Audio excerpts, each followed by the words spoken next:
let's go back to your story a little bit. I mentioned at the top of the show that one of the penny drop moments I had since we've hung out over the last few months is that you're a big fan of the book Rich Dad, Poor Dad. To me, you're Rich Dad. You're the equivalent of that character in real life, and the way that you speak and the way that you impart knowledge on people is very characteristic of that. What led you to that? Like, let's go back to square one. Like, where were you born? How did you end up doing this full circle moment where you end up in the UK, grew this business, and now are effectively like chilling?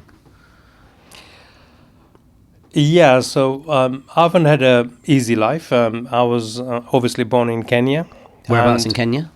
Nairobi or Mombasa? Kisumu. Kisumu, okay. So not even like a metropolitan area in Kenya. Like, it's not like bustling Nairobi. You were born out by a lake, basically.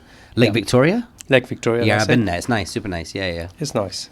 So I was born in Kenya, and obviously my education was to O levels. So you were educated till about 16. 16. What year were you born? 1952. Okay. So with that, I wanted to go and further study. There was no A levels in Kisumu at the time, so you had to go either to UK or Nairobi or maybe India to, study further. Just to study A levels, Yeah, to get education beyond 16, you had to leave the country. So I was always interested in commerce, so that's what I wanted to do, and I couldn't do it at the time because of family issues, and I started working as an accountant. Really, but why interested in commerce? Like, you say it and we breeze past it because it's almost like a stereotype of Indians. But like, why that not engineering? Why that not being a doctor? Why that not just, I don't know, chasing women? Like, what was it about commerce that made you go, I like this, it's something I want to contribute to? Yeah, the reason I wasn't allowed to go to India is because I was chasing women. Okay, yeah. And fair. my parents or my uncle highlighted to my dad that, look here, this boy is just going to go and enjoy his life. But that was completely wrong, because I learned about money and the use of money when I was very young. And I can go into a lot of examples of that. But let's park it, because I think it was about me doing my articles to become an accountant. That was my interest. And what I did was, when I was doing my articles, my father became very ill, and he was 45 at the time, and he passed away because of cancer. Jeez. That's So my age now, Yash. Yep. So I was kind of 21 at the time, and my younger brother was about 8 years younger than me, and then I got another brother and sister. So there were like only 1-2 years between them. But me and my younger brother, we've got a big gap of 8 years. Was your grandfather around at this time when your father passed? Yeah. My grandfather was he was an amazing man. He was my mentor, actually. Uh-huh. He was my mentor. He understood, because although he was not educated, he built his business, which was very strong business, right? What industry was he in? Building and construction. Like residential homes, commercial homes, shops, things like that, hotels? Yeah. Everything? Yeah, everything like that. Okay. So he was very strong. He built his business. He retired when he was about 40. I think in those days, people retired at 40. Yeah. Unheard of. Yeah, and he retired at 40, and he died at about 98. Wow. So after he retired, then he had to... my father had a business in Kenya. You call it a timber yard and furniture making and a hardware shop. That's what it was. That was the business. And when my father became kind of ill, he'd asked me to see if I can join him. And he didn't tell me that he was not well, but he kind of forced me into joining his business so that he can develop his business. And I said, okay, fine. But there were some restrictions, and I won't go into that. But I finally sort of joined him. And I was brought up in Kisumu, and my father was in Western Kenya, in a very small town, which is like, if you look at the Western movies, and you got one street, the dusty street where a car passes, and hopefully the wind is the right direction, otherwise you're in the shop and you're covered with dust and stuff like that. I used to hate it. And anyway, so I spent most of my time, education and all that, in Kisumu with my grandparents, and my father was away, so it was like I had never lived with my parents, so I was always brought up by my grandparents. So in my later life, or not my later life, my dad's life before he passed away, he needed help in the shop, and so I quit my articles and went to Kimilili in Kenya, which is a very, very small place, and then within 2 years of living with him, he passed away.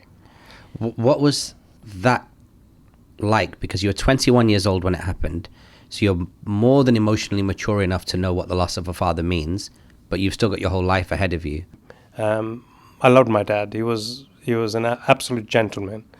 Even now, when I think about it, I feel hurt that I didn't have that time with him. But the key person in my life wasn't my dad, it was my grandfather. So when I lost my dad, my grandfather stood with me and actually nurtured me how to work with money, how to work with business. And it's a really good story here, because then I came to UK, and I remember my grandfather coming over, and he wanted to go and visit one of his friends in Wembley.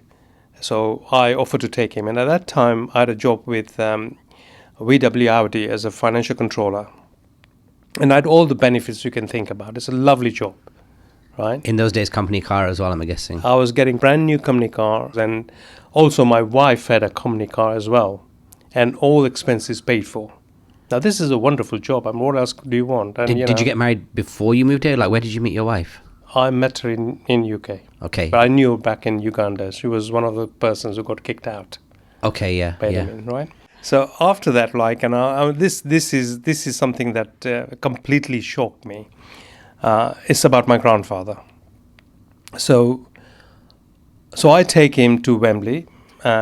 We meet up. It's quite a rich family from Kisumu. And so my grandfather obviously is very close friends of theirs, and I remember sitting in their sitting room, and they're having these conversations about Kenya and all that. And of course, I've taken my time out to help, not help, I've taken my grandfather out so that he can meet his friend. And then my grandfather started mouthing off about me, saying that, look, my son he's got an amazing job. He has brand new cars every other month, and he's got all expenses paid for, and he's in a really good place. And I was sitting there quite embarrassed with what he was saying, because it's none of anybody's business to talk about me. And I was brewing up, and I said, well, as soon as I go in the car, I'm going to have a go at him. This is not on. We go in the car. Even before I could open my mouth, he started having a go at me. Okay, why? He said, I hope whoever this company is sacks you. Because what you can do is much more or much worse. But I think if they see that value in you, you can put that value to yourself and make that name for you. So what he was trying to say to me is that I should work for myself. Okay. I should build my own business. So he kind of felt like you were in a grey zone. It's either, look, Yeah. destroy it and go down, or realize that you're not reaching your potential and come out. How does that relate to the conversation about him talking about you in that living room, though? Was he looking for a response from you, do you think? Was he looking for you to jump onto him expand on what he was saying, or...? So he was kind of, I think it was that he was trying to show off that his son is really doing well. Yeah. But he knows that in life, if you want to get somewhere, then you have to do it yourself. Yeah. Right. And those were the lessons that I learned. Right. And another lesson I learned to become what I am today is because of my boss, who was in Kensworth Garage, where he had so much money, and he destroyed his money because he was divorced about 4 times, and he was having a life of an O'Reilly.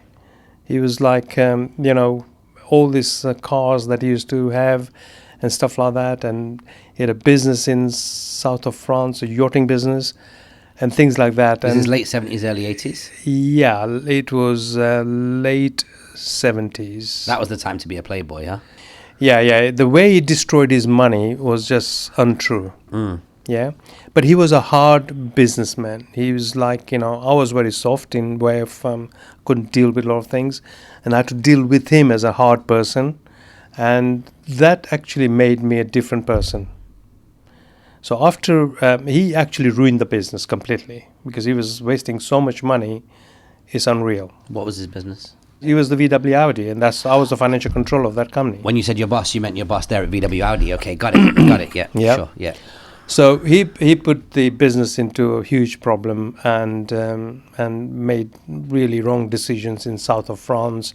When in 80s, I think it was, when we had the recession in 80s, all the Arabs went off from France, and he had a yachting business there, which was taking so much money that it's a nice business to have, and that's my interest comes from yachting.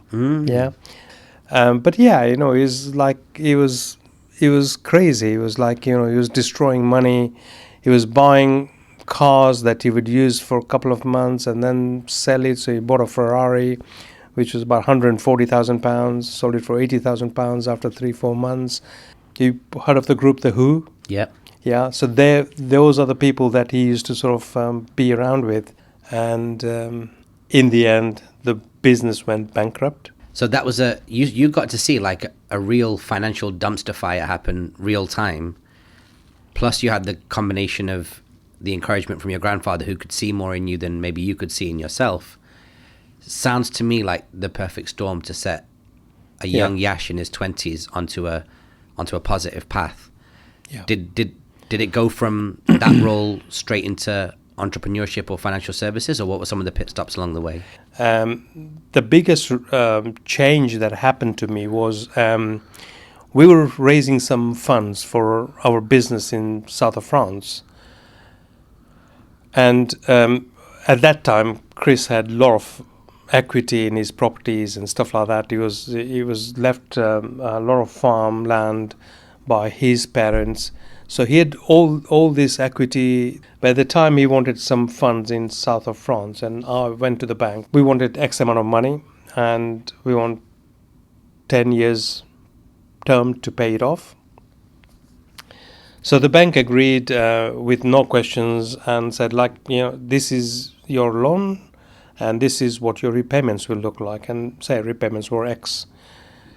I then said, well, actually, I had somebody a friend of mine, and I used to do some business with him for my personal pension and protection and stuff like that. So he's one of those prudential guys who used to knock on the door, and he'll have a tea or coffee with you, and we'll chat about it. And so I was just talking about it, and I was saying, I'm raising these funds for my boss in south of France, and he said, we can do that for you. I said, really? Oh, well, I've got this quote from the bank, so let me see the quote. And next thing was, I discussed the terms and all that, and he came back with me with my repayments actually lower than what the bank was offering me. So I said, wow, okay, that sounds good. So I spoke to Chris about it, and Chris. Why was that lower interest rate, longer repayment window? What was the? No, it's 10 years. And 10 years is 10 years. This is 10 years, 10 years, right? Yeah. This is where, the things is very, very important to understand this, where I'm going. So now Chris was having a dinner with some of his friends, and he says, well, actually, then he must have had the conversation with his friends and saying, look, I'm on some funds in south of France, and Yash is working on this. So why don't you just see this guy? And he does other stuff for us as well. So he says, okay, I'll send him to Yash, and so he comes along. And at that time, I had auditors in the room. And while the auditors were there, and they said to me, Yash, we do that as well. So I go to Chris and said, look here, every time I speak to someone, the repayments are going down. And I thought about it, and I said, well, what is it that I'm missing here? And as a financial controller and as an accountant, I don't like somebody giving me tax advice, because we're proud accountants, aren't we? Mm. So I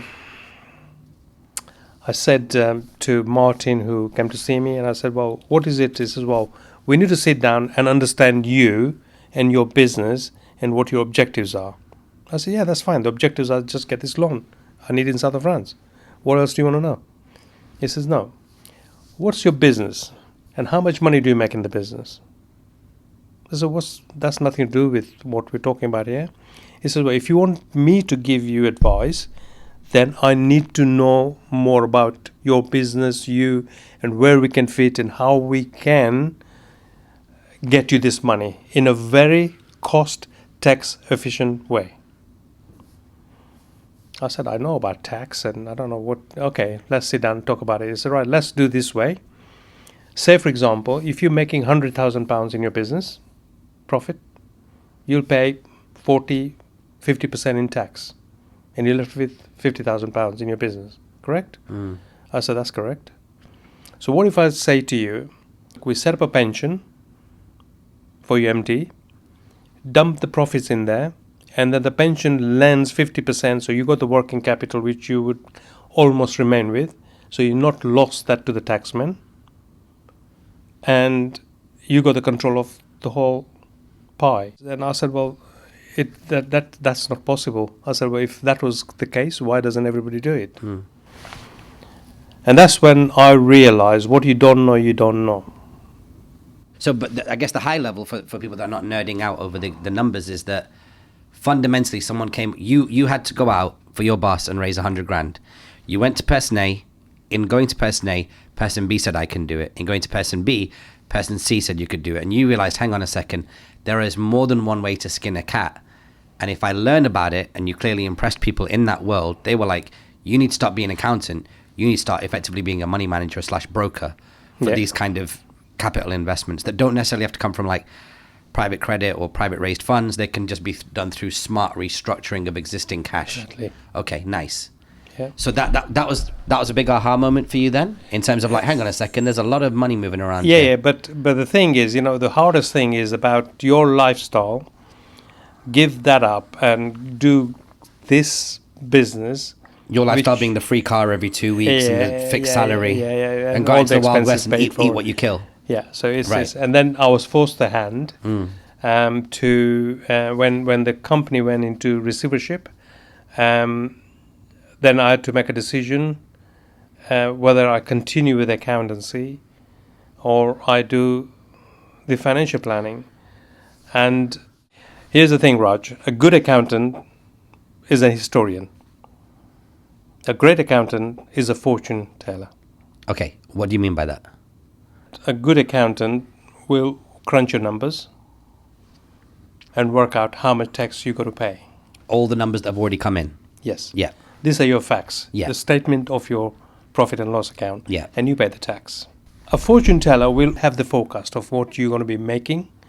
And if those numbers are hit, then they will give you an advice to see someone like us to put money into pension or put money into VCT and reduce your tax liability.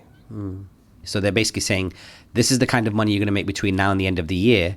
So expect that because that number is going to be higher than we thought, that actually you're going to end up with a bigger pension pot than you originally planned this year. Or if your company goes through a windfall, gets a big contract, they're like, hey, listen, this is going to bring so much money into your company that actually it's a good thing, superficially, money in the company, but it's a bad thing from an efficiency point of view because you're only going to see 50% of it, right? Okay. No, that actually is a very easy way to understand the difference between a good accountant and a great accountant. And I'll be honest with you, I've had both. I've had accountants where at the end of the year, they're like, hey, Raj, can you send me your numbers and your expenses? And then they retrospectively work out what my end of year is going to be like. Whereas I would say my current accountant is saying to me on a regular basis, like, hey, I need you to tell me what you've got coming in and when, so that before we get to that date, which is the end of the year, we know what's going to go where. They're scenario planners, basically, right? So, Raj, that's exactly how I work with accountants who would actually put the clients in front of me that the year end is coming up and we need to make sure that you transfer some money into pension so that they can reduce their tax liability. Why does the accountant look good for working with you? Because they do what they do, numbers guys and girls, but then bringing them in with like a seasoned IFA, I'm sure that makes them look better, right? Of course, the accountants obviously want to look good and retain their clients by giving them a better service. So they're actually giving them better service because other accountants are not doing that. Yeah. Yeah. I've also got accountants who worry that if they introduce them to an advisor and those funds are lost or not managed correctly, then it reflects back on them. Yeah. So the accountants have to be comfortable with how we work as well. So we have delivered to the clients, their clients, and you get a feedback of how the clients are enjoying that service from us. Yeah, so that's a big piece in the puzzle, because that helps the accountants to be comfortable in recommending them to us, and we feel comfortable that we want to add value to the clients, and the accountant is doing his job and is appreciating what he, as a team, we are working with a client. So here we are, we zoom back to the original timeline. It's early 80s. You've gone out to raise 100 grand, which in modern money would be $1 million, give or take. You've realized that, hang on a second, there's so much more to money than meets the eye in terms of people that can provide it and structure it. You go into that world. You're at crossroads, which is, live a hunky-dory lifestyle, company car, or go at it alone. Thankfully, the old company goes under, and so the wild, wild west is your only choice after that. I can say that was my grandfather's wish come true. Mm-hmm. At what age did you lose your grandfather then? Like, how long was he in your life post that conversation? So he lived till about 98, you said? Yeah. And so maybe until your 40s? Yeah, I was in late 40s or something like that. Yeah. Okay. Good amount of time to get with your granddad, wouldn't you say? Yeah. It was good. It was good. That's basically what happened then. Outside of being a mentor, what other role did he play for you, though? Do you remember? I mean, it's great that you got this level of guidance, and phenomenal that he stepped into that vacuum that inevitably your father left behind. But what other role did he play for you? Would you consider yourself friends? Yeah, actually. Actually, the thing is, I had two other uncles who were still alive, and I think probably he was very fond of my father, and he could see me in my father. And between the families, I think when my father died, I became very strong, even at that age, 21, and almost controlled all the decision makings in the family with my grandfather. So it's sad that my uncles could not take that position. So that responsibility came onto me, and that was the bond between me and my grandfather, that we worked together with those decision makings and things like that. So I think that's where my strength came, and that transferred from him to me to do what I was doing. It's very strange, though, with South Indian families, in the sense that, South Asian families, really, which is that you've got this situation whereby, we have like an age structure. The head of the family is typically the eldest. And of course, certain brothers or uncles can skip. If they're not natural leaders, it can get passed down to the brothers below. But rarely do you get a situation where there's got to be this bridge built between a grandchild and a grandfather, and they are the co-heads of the family. Yeah. One is extremely old and one is extremely young. And then with yours as well, it's almost having to fill the role of your father, as it were. Did you ever feel any kind of pressure, being that your father was such a great person? It's a strange feeling that I remember the phone call came at about 4 o'clock in the morning. The news came that my father had passed away. Where were you? Where was he? I was in Kimlili at the time, and I woke up with that telephone ringing. My uncle answered the phone, and I knew immediately what was the message, because it was that late, plus the way he spoke, and I can't. To me, I don't know. There's something came into me. Yes, I was upset that my dad had passed away, But inside me, I got some kind of energy to deal with the matter hands on then. And I had to do it because I thought it is me who needs to now be the captain of the ship. Mm. And that's basically how I felt. And then my grandfather, with me feeling like that, my grandfather supported me 100%, but he always supported me anyway. But so we made all the decisions that we had to do about my father's business, and he helped me to wind up that business. And then I went back to where my grandparents' house was in Kisumu, and I started working there again as a financial controller of Coca-Cola at the time, before I came to UK. Mm. So that was the situation. And then I think he kind of like always mentored me into what I should be doing, and when and how and whatnot. So he put things into shape for me when I was in UK, and I was, and now I remember those words very clearly, and how he actually had a go at me in the car about, being sacked by this business. And I thought that for a minute, I thought, what are you talking about? And he was so right. He almost like pre-immunized you from the pain of losing that job, right? Because when most people lose their job, especially in your early years, you think it's going to derail your life. Whereas I think this God-given conversation that you had with you in the car, which stemmed from something that upset you, actually probably made sure that you were immune to the feeling of pain of losing that job, because you already knew that your grandfather had a better vision for you. Yeah. And in many ways, I think you being a very glass half full person, you could almost say that you're almost blessed to have two dads. Yeah, absolutely. Absolutely, yeah.